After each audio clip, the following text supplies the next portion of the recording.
Welcome to a bonus podcast series, Investments Unwrapped, brought to you by MoneyWeek and the Platinum Card from American Express, a card that offers over 30 travel and lifestyle benefits. In this series, we're not looking at the week gone by, but years ahead, exploring the world of alternative investments. What are the assets and collectibles you could buy today and profit from in the future? In this episode, we'll turn our attention to the rare books that could spice up your shelves and perhaps your bank balance. I'm Olly Mann, and this is Investments Unwrapped.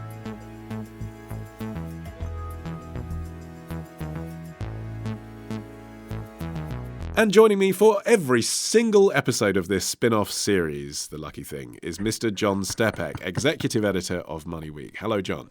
Hi, Olly. It's good to be here. I'm curious, what is your most valued book? It doesn't have to be financially valuable, I guess, but what's the book in the Stepek household that you most treasure? That's a really good question. I've actually got one sitting on my bookshelf here, which I haven't yet read. It can't be one that you've written. There's my one book, obviously. Genius, you should buy it. No, it's called The Great Mirror of Folly. And it's a lovely big hardbound book, which kind of talks about the South Sea bubble. And, has all these beautiful illustrations, sort of Hogarthian type things about financial folly. So there you go. Speaks to the fact that it's about tactility as well as content, isn't it? Which is one of the things we're going to be discussing today. We've got a book dealer here. Let's see if he's interested in buying it from you, John. It is Pom Harrington, proprietor of world-leading rare and antiquarian book dealer, Peter Harrington Rare Books. Hi, Pom. Hi there. How are you? Good, thank you. Welcome to the show. I just should clarify, are you Peter for the letterhead then and Pom to your friends? I'm Pom to the world, but Peter Harrington was my father's name, and I'm second-generation bookseller. Wow, well, that speaks obviously to the passion involved in this business. I guess you got into it then through your dad. What motivates you? I got into it because my dad, and if you asked me as a teenager what I do, would never be a rare bookseller. But I've always worked at the bookshop as a teenager, and you grow a love of it. And books as objects as much as anything else. We deal in antiquity with some of these rare books, and they're amazing things to handle. I should say, actually, you both have beautiful bookshelves behind you on this Zoom call, but yours do look rather more refined than John's. In a moment, Pom, I'll ask you for some tips and tricks for wannabe book investors. But in general, John, first of all, where do you stand on rare books as an alternative investment market? How well does it tend to weather the storm? I find rare books personally fascinating, but like all alternative investments, and I think Paul would echo this, the word passion investment makes a lot of sense. It's something you need to be interested in. And then over and above that, you can make financial returns. None of these things are things that I would bet the house on. One thing I would say, though, is that obviously we live in an era of money printing and low interest rates, and that has tended to kind of be good for alternative investments as a whole. And actually, I suppose I'd be quite interested in Pom's view on how much he feels that perhaps has impacted the rare books market, because obviously things like whiskey and classic cars have shot up, and I'm not actually entirely sure how the books market as a whole has been affected by that backdrop. And also, I guess it's easy to think, being in Britain, of British authors and British booksellers like Pom, but actually this is a worldwide market now, isn't it, John? Thanks to the Chinese, thanks to the online auction sites. So there are competitors out there. Oh yeah, it's all the collectible markets have opened up that way. For example, kind of Chinese art shot up whenever the Chinese kind of entered the global market. Russian art also did very well for a time. So yeah, it's definitely a kind of global market now, and I think any collector should be aware of that and how that impacts on their choices. Okay, so Pom, what should we be looking for when we want to invest in rare books? Well, I think John hit off at the beginning by saying passion investment, and I think that sums up rare books very well. We always advise people to go and buy things that you have personal great interest in, and it is where people tend to start. And really what they look for or start with is the books that inspired them, but either as a child, a teenager, at university, and things that they read, and whether it be an original Jane Austen or Lord of the Rings as a teenager, or maybe they studied Adam Smith, Wealth of Nations, to find the original edition in the condition that it was born in 1813 for Pride and Prejudice is the sort of the holy grail. So that's kind of where things start, and that comes from great interest. That the financials come second. But then having got that book, if you do manage to get your hands on the one you really wanted, can you get your hands on it? Can you leaf through it? Can you, because you're going to mark it, aren't you? Don't you need to leave it untouched? No, I think no. Books are very durable. Listen, I mean, some of these books are 100 years old. The damp Victorian housing, was bad for books. I think we're much more considerate about how we handle things these days. Clean hands, gentle hands, no problem at all. So genuinely, people who come to you and say, right, I want a first edition Pride and Prejudice, you would say to them, you'd have no hesitation and say, I hope you enjoy reading it. It would depend. I wouldn't say hesitation. There are copies that you could say you could read, and there'd be other copies that you wouldn't. If you'd be so lucky to find a copy of Pride and Prejudice in the original boards, you're not going to go and read it. But, some copies have been rebound. I mean, they've been bound in the 20th century because the binding needs replacing. Actually, the binding's very sturdy. And actually, yes, I had a collector whose passion was to come in every Saturday into a bookshop and buy a first edition of book and then read it that weekend. And it could have been a P.G. Wodehouse for £100 first edition. And in one weekend, it was a Pride and Prejudice first edition. And it was tens of thousands of pounds. And she went home and she read the book. I'm actually really pleased that you mentioned some famous authors there, but also some figures, because I kind of imagined that if I had 10 grand to invest in rare books, hey, there'd be loads of options for me. But actually, with £100, I was interested to hear you say P.G. Wodehouse. I mean, that is a well-known author that people love, isn't it? Can you really get some good stuff at that kind of entry level? Well, you can. I mean, it's certainly where things start, and it'd be P.G. Wodehouse or Roald Dahl. And simply, it's down to supply and demand. Supply being the key thing here. By the time an author was successful, the latter novels that they write tend to be printed in much greater numbers. Therefore, they're much more available. Therefore, the price is much more achievable. So P.G. Wodehouse stuff from the 1970s, you can buy a fine first edition, one of the 70s novels for £50, £100 or something like that. Because they made more in the first place. Exactly. But the early books from the 20s and 30s, well, that's a different matter. And they can cost sort of high hundreds or thousands, etc. So it does depend on the rarity of it, really.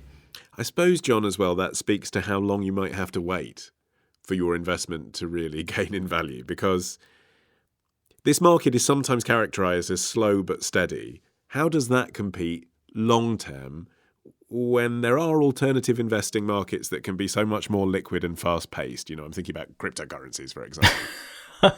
Well, yeah, I mean, okay, you're probably going from rare books to crypto is quite a jump, but I think, yeah, I mean, Pom's open to being paid in any currency. Yeah, I suppose the problem with rare books, and again, any alternative, but I think rare books are probably on the more illiquid side of the spectrum. So it's one of these things where you have to find a buyer who wants the book. And it's not like going to the stock market where you know exactly what the value of your GlaxoSmithKline shares is at any given second of the day. Yeah. I haven't seen, and I think this is a good thing to an extent, but I haven't seen the financialisation of the book market to the same extent as we've seen, for example, like the wine market is probably one of the best known alternative investments that is to a certain extent financialised. There's a lot of scams out there with wine, and it's also very hit and miss in terms of, the price rises. There's a lot of investment services there. Whereas for books, for example, I mean, I'm not sure how you would build a diversified portfolio of rare books, for example. Pom, is there some sort of overall index that tracks the performance of rare books? Is there an equivalent of a FTSE 100? No.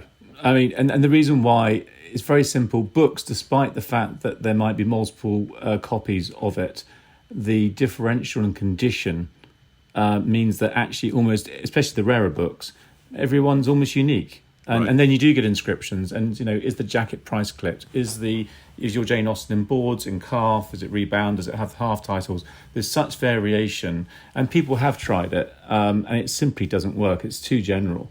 So it's not like wine, which is much more consistent in terms of condition and tradability. You just can't compare the two. See, that inscription point is fascinating as well, because you just reminded me that I found in a charity shop an edition of Quentin Crisp's memoir, which I, had a casual interest in, but probably wouldn't usually buy even at the cover price, Quentin Crisp memoir. But I opened it and it was signed by the author, and he dedicated it to someone as a Christmas present. But that means so much more. I mean, knowing that Quentin Crisp himself had held this book before it ended up in the charity shop, I just thought, well, that's just cool. I mean, how much what's the sort of inscriptions that you really love to see? Well, so there's several lines of inscription actually. So, and I quite like using Ernest Hemingway to show the difference in price of an autograph and a book. So, if you had a copy of For Whom the Bell Tolls, and let's just say it's a reprint, it's not a first edition, but it's autographed by Ernest Hemingway, it's probably worth about $5,000. Wow. If it's a first printing autograph, that means just signed, it's probably worth $7,500 to $10,000.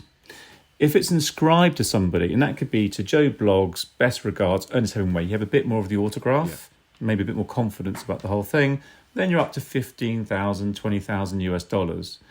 If it's to somebody known, to a sort of a semi-famous author, you can put a connection together, they're in a bar somewhere drinking together and there's a bit famous, and then maybe you get up to 25, 30, and then you get better and better and better.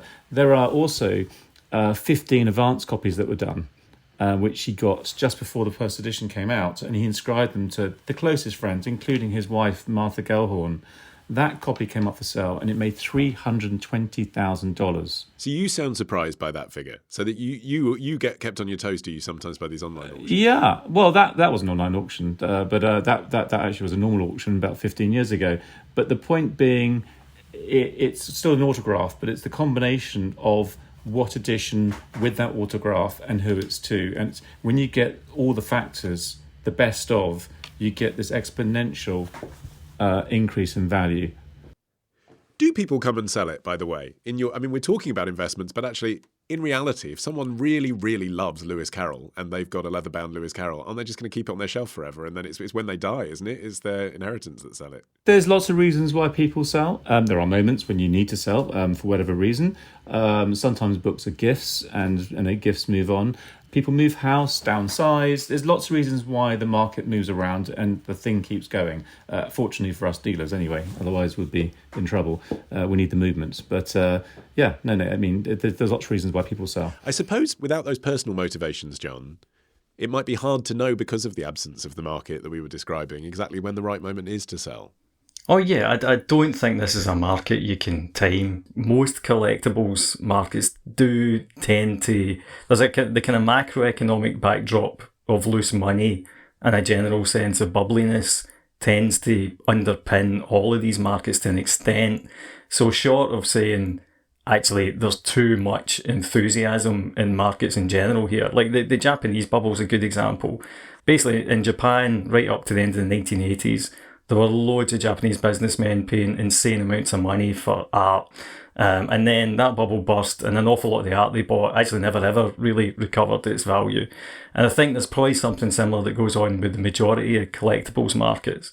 I think there are good times that you can buy and sell, and I think you can look forward to perhaps the fashion aspect of it. I guess, and this is slightly what the influence of maybe movies. If you went back to before Lord of the Rings came out, there was a massive increase in, or both value and interest in Lord of the Rings. And we saw some very high prices. And actually, I do know people who took the opportunity to go, actually, yeah, the movie's coming out, now's the time to sell. There's lots of interest in that topic. And my fine first edition of The Hobbit, Lord of the Rings, and they sold it. The movie comes out, and often you can find, if it's a bad movie, and I'm afraid to say, that the book might drop off a little bit. And it happens with the Pullman series, when the movies came out, and C.S. Lewis. But Lord of the Rings kept on flying. That's interesting. So is now a good time to buy C.S. Lewis before they put out another movie adaptation that's good? C.S. Lewis is actually very hot property still. It did recover, and I'd love to have some autographed C.S. Lewis Narnia books, I have to say. What about Dune? How's Frank Herbert doing just now? Absolutely flying. Absolutely flying. I'd say that book has doubled in the last 12 months in the lead up to this movie. Are you curious, John, because you've got one in the attic?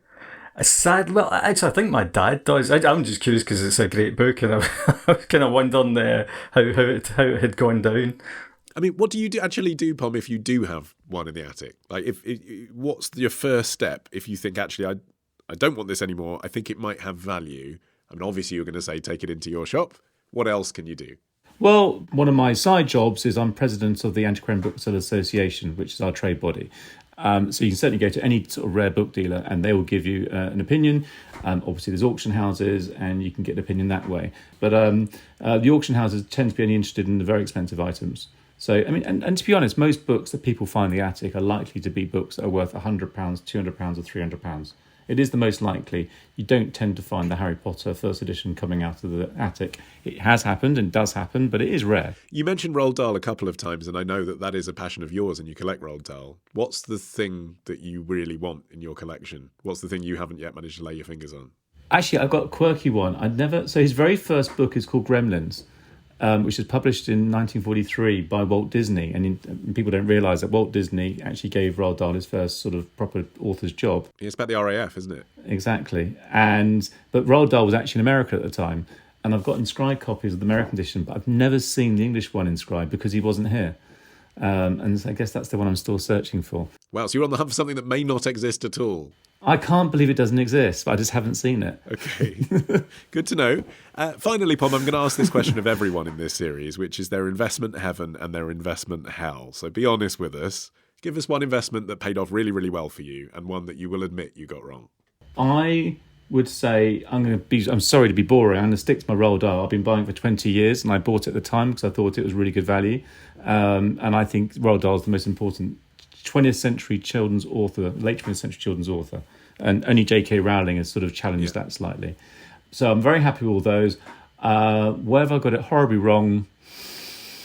You can pay too much for a book sometimes. I mean, that has happened. I got terribly excited, and I guess that could have happened. We want details. What did you buy that you thought afterwards, I don't know if I can explain that to my bank manager? I'm trying to think. Okay, so I think I got carried away at an auction, and auctions can be rather dangerous in this way.